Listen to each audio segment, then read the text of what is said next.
Hello everyone, and welcome to this next video discussion as part of the RICS Tech Partner Program. My name is Andrew Knight. I sit within the Regulatory Standards and Thought Leadership part of RICS, and my role is to look at the whole effect of data and technology right across the built and natural environment. With over 130,000 members worldwide, working right across the property cycle, across asset types as wide as residential, commercial, alternative assets, infrastructure, rural land.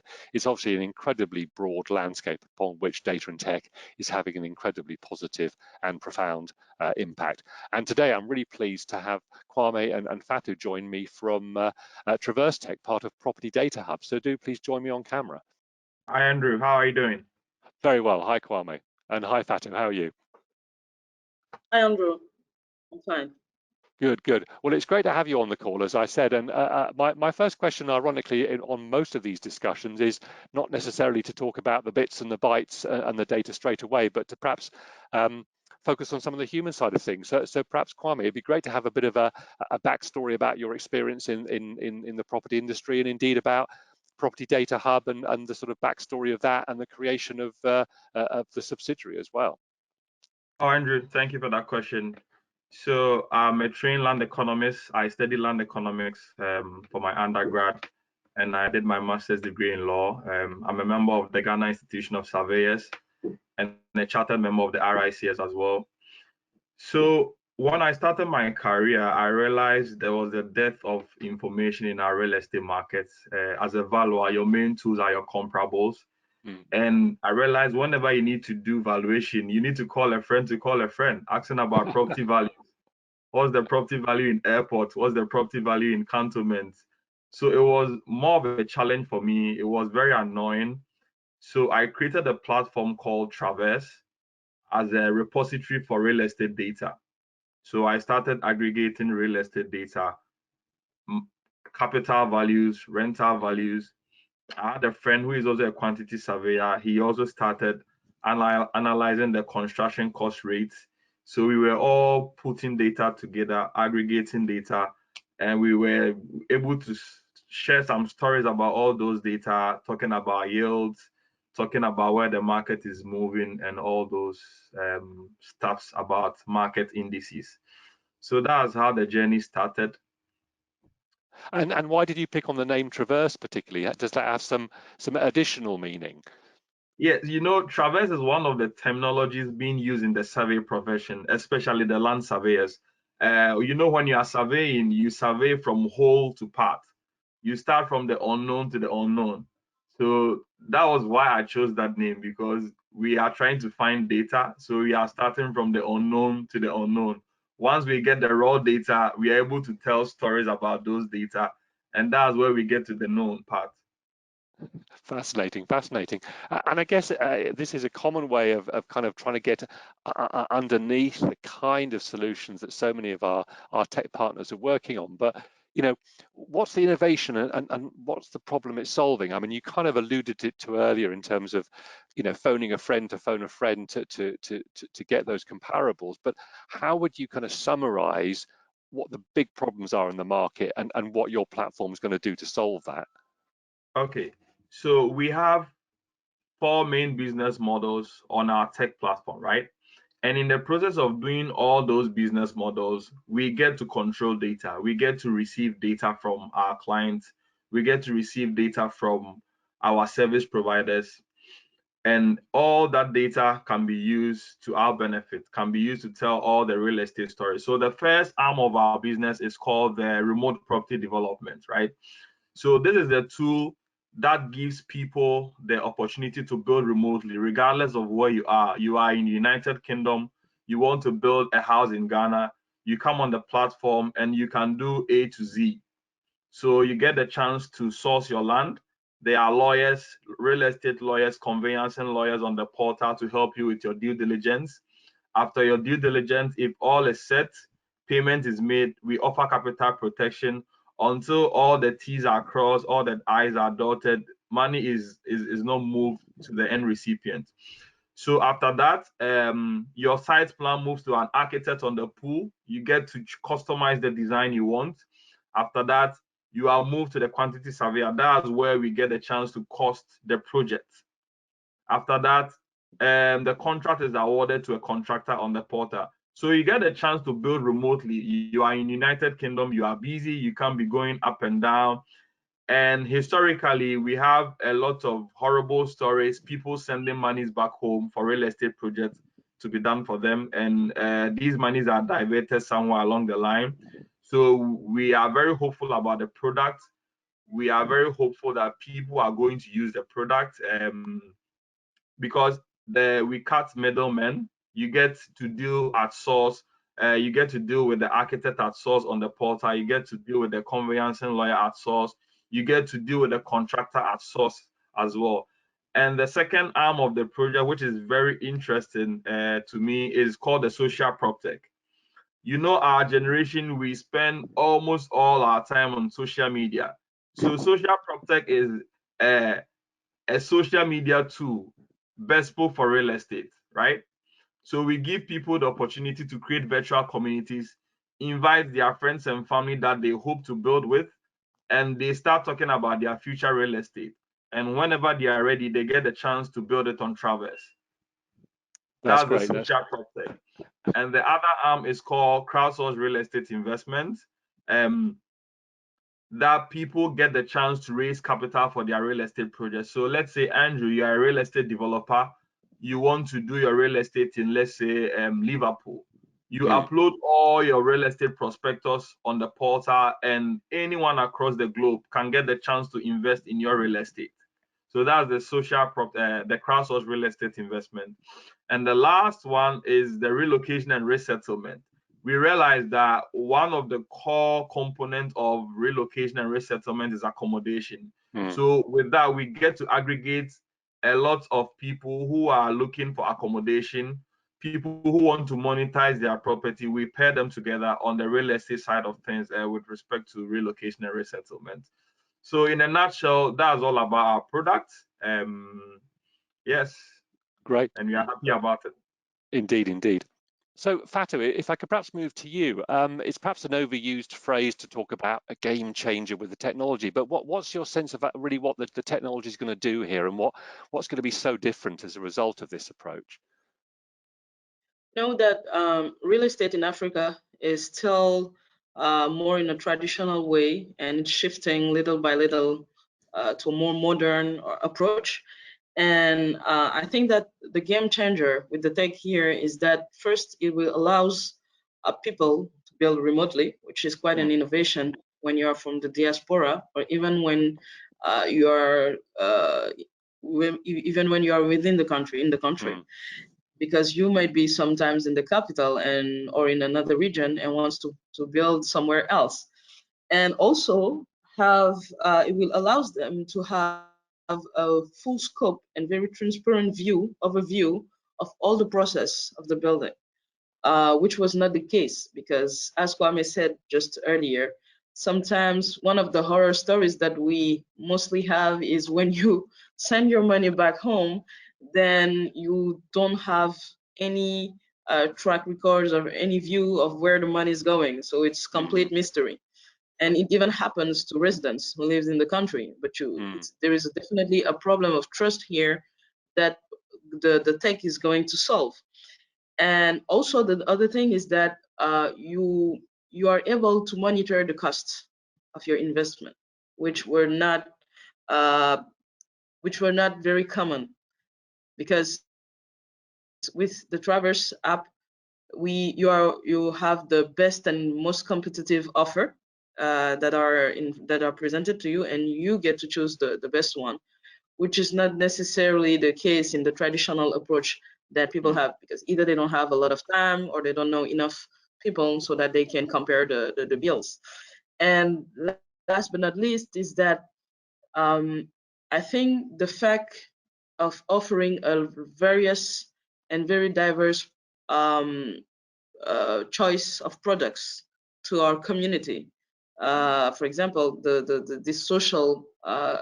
future social PropTech or the users, they will have access to a range of products, which is not quite common in Africa. as once you have an idea of investment in real estate, sometimes you only go toward that asset. For example, it's for residential. You're only going to look for residential products, and sometimes you don't even have the full capacity or time to compare. But now that we have a more diverse and open platform, people can get to choose and pick which one of the different real estate assets they want to invest in. So I think that these are the 3 points that I really see as a game changer that the tech will brings into this real estate community. Thanks, Fatou. I mean, if I could come back to you, Kwame, I mean, it's one thing that we're very focused on at RICS is making sure that our members and our member firms are aligned and understand the Sustainable Development Goals, the SDG goals. How do you see your tech and tech in generally aligning with those goals? That's a very good question, Andrew. So we are on a serious campaign for sustainable development. And as part of our in-house policy, we make sure that all building designs conform to the Sustainable Development Goals, providing alternative power, because we know that our national grid is very dense. So we are looking at possibilities, especially for the gated communities. We are looking at the possibilities of having alternative source of power such as solar energy for the gated communities, biogas energy, and all those kind of alternative energy. So we are doing a lot of research about sustainable development. Our in-house architects are doing all those works to see how best we can provide the sustainable city agenda on the SDG. And also, one of the goals for the SDG is to eradicate poverty. And we are of the view that because we are aggregating a lot of service providers, both skilled labor and unskilled labor, we get to regulate the labor market in the construction industry. So if you're a developer, you are building, and we need to send 10 electricians to them, we can set a rate so that like all these skilled laborers and unskilled laborers will not be cheated. They will get good rates for their labor. Yeah. Thanks. Any thoughts from your perspective on that, Fatou? I think that it's completely aligned with the SDGs. For example, we have, as Kwame said, promoting the renewable energies and also waste management and clean water. But it's also about improving the skills. So, and skills improvement of the populations or the one that are working in the real estate sector. I think that this is part of the SDG goals, and that's very, very important, as it will really help expand and grow the potential, so the research, the West African research potential. Also, I think that with one of our service that we offer, the fact that people will be able to participate into community projects, then it will be a very interesting way to in somehow contribute in bridging the gap of infrastructure in Africa. So not to be too pretentious, but yeah, as our community, but it will just help people be more involved in their community. And this is something that we notice more and more into people of our generation, where thanks to social media, they are more aware of what's happening on the ground. So back home or other countries that they are interested in, and the fact that we offer them this possibility to participate into the community and give back. So this is very important, and I think that it aligns also with one of the SDG goals. Indeed. And staying with you, Fatou, given your role in Senegal, what are the particular challenges for real estate in Senegal, and how is tech going to change that? What's the specific kind of context of Senegal that you see?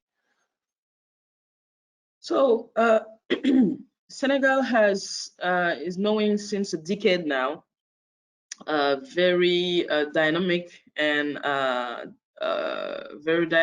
explosion of its real estate markets. So Dakar is quite booming. When you leave the country and you're coming back for, let's say, 3 years or 4 years ago, there's a lot of neighborhoods that are changing faces and people are just building. So it's quite a good thing. Very dynamic.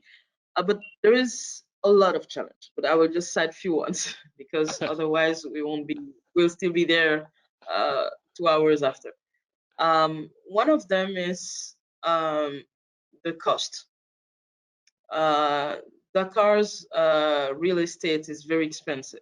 Land acquisitions or buying an apartment or house in the area where you have all the commodities such as the schools and all these infrastructure that are essential for individuals or families to settle, it's very expensive to buy there, either house or land or apartment. So I think that, and this cost is justified first by the price of the land, but also because some, not all, but some of the real estate developer want to have a very, very high margin.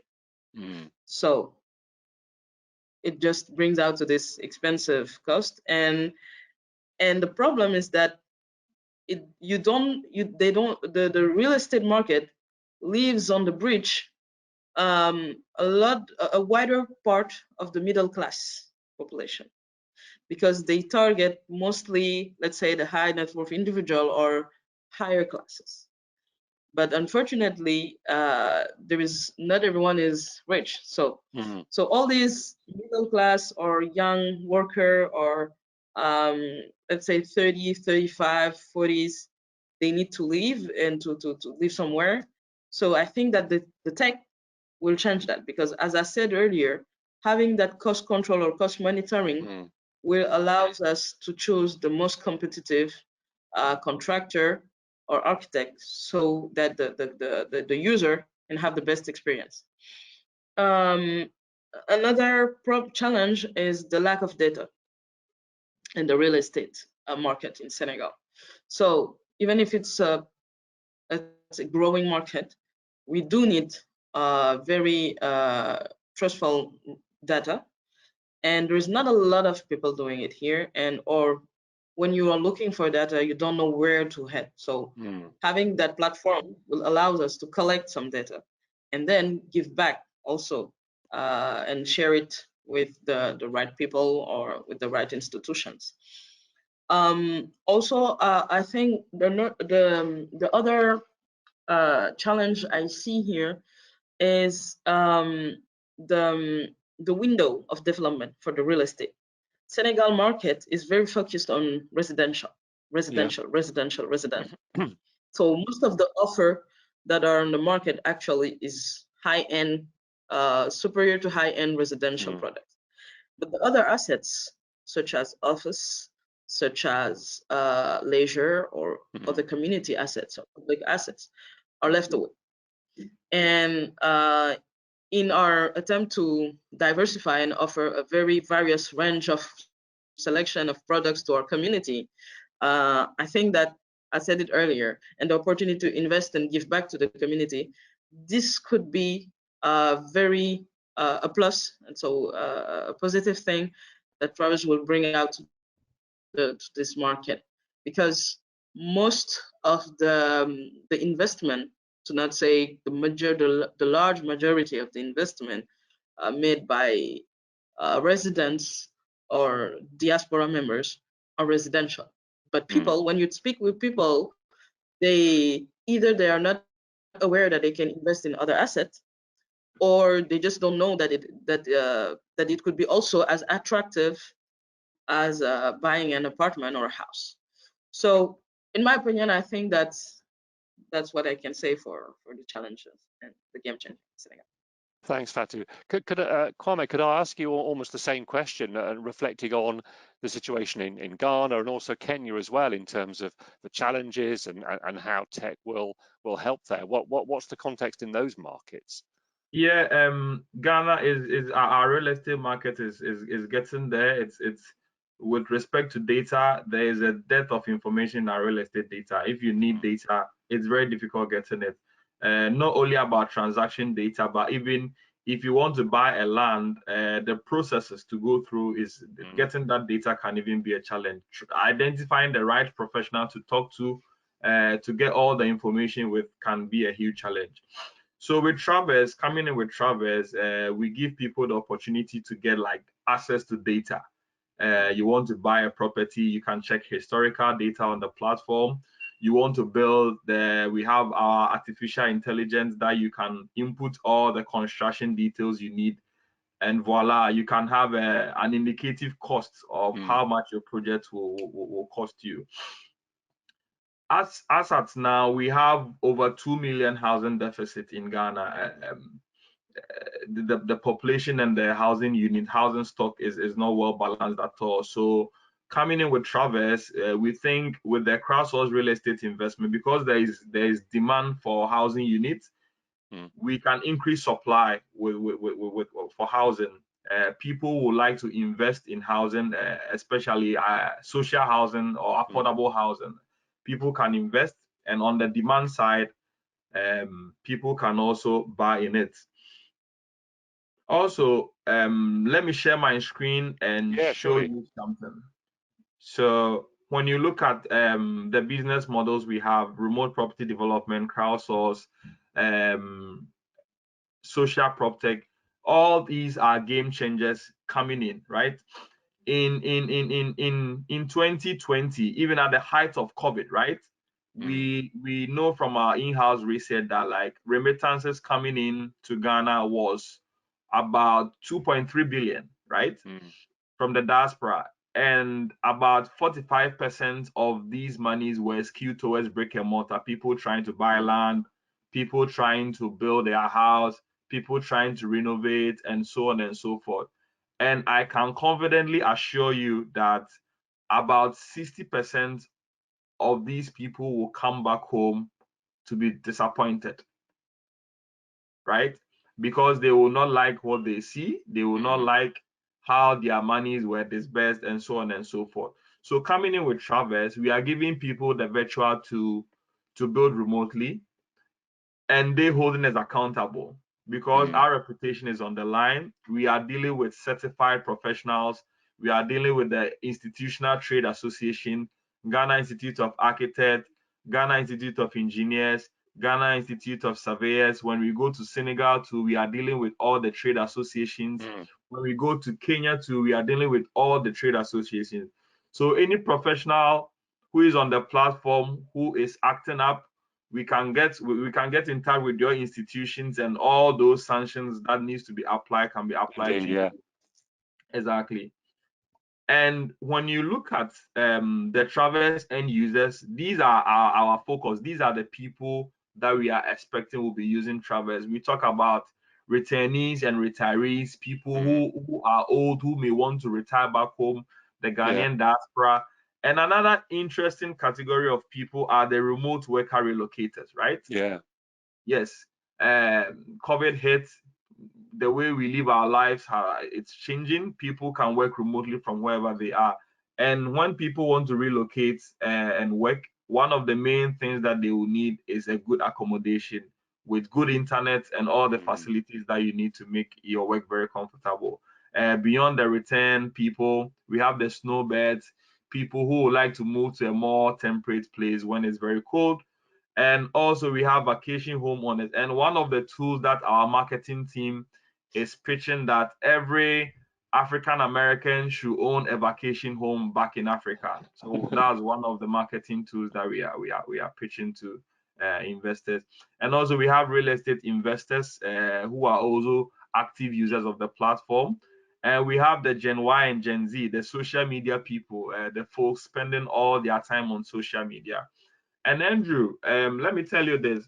In Ghana, when you look at our statistics, right, 80% of the people buy the land and build their own houses. It's only 20% of the people, homeowners, who are able to buy either through upfront cash or through mortgage, right?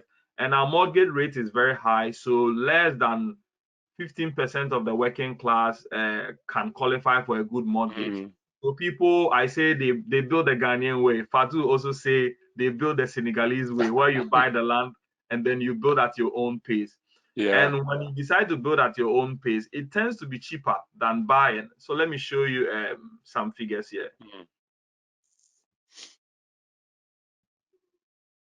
So we did some home acquisition economics, Yeah. and we realized that when you are building yourself, you get to save about 24% of the cost. So a house that a real estate developer will sell for you at $150,000, you can buy your own land and build at your own pace and spend $114,000 with the same specifications, right? So what happens is that with the real estate developer, he's going to pass on all the cost to you, right? He's going to factor his developer's profit. He's going to pay himself for the developer's cost. But then you on the other side dealing with Traverse, you get to interact with your architect. You pay the rate. Nothing is added on it apart from the service fee. The construction cost is also very transparent. You know what is going into labor cost. You know what is going into material cost. So there's a huge transparency on the platform, and also you get the chance to save some money. So all these are game changers coming in, and these are the most interesting things that we think we are very happy operating in these markets. So Kenya, Kenya is one of the Nairobi is one of the most globalized cities in Africa, right? I normally say it's the fintech capital of Africa. In Kenya at the moment, in Nairobi, you are able to apply for building permits online. So it makes it a little bit easy for us to plug in Traverse Tech on those existing infrastructure. And pre-pandemic, Kenya was doing about 6.3 growth rates, which is very good. In Nigeria too, we have a footprint that we are going to operate in Nigeria too. Nigeria is the biggest market in Africa, with a population of about 210 million, the largest economy with over 440 billion cap. Massive remittances in 2020 at the height of COVID. They also had like remittances rate of about 24 billion, and majority of these monies were spent on real estate. People trying to buy houses, people trying to renovate, people trying to, and so on and so forth. And in Kenya, in Ghana too, in 2019, we had so many people visiting Ghana through the diaspora activities.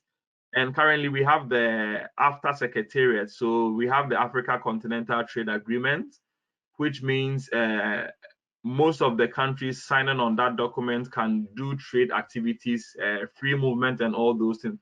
And again, there is going to be a massive drive for industrial real estate, because all these companies will need warehouses. They will need grade A warehouses. They will need grade A commercial facilities to make their business very comfortable.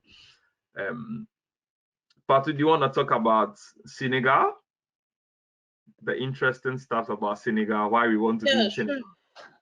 Sure. So Senegal is commonly known as the Gate of West Africa. Yeah. As it, due to its geographical position, we are from a 5-hour flight from both Americas and Europe. So it's a great advantage and opportunity. And also it's the second largest economy in the Francophone West Africa, just behind Ivory Coast. And the GDP, the targeted GDP growth was of 6%. And one of the best advantage of Senegal is its political stability. So, and also mentioning the recent discovery of oil and gas. There is a lot of oil and gas companies with also all the parallel activities that that this industry can generate, and that are coming to the country or settling in the country. And these people need somewhere to live in, and all of this is contributing to the attractiveness of Senegal. Indeed.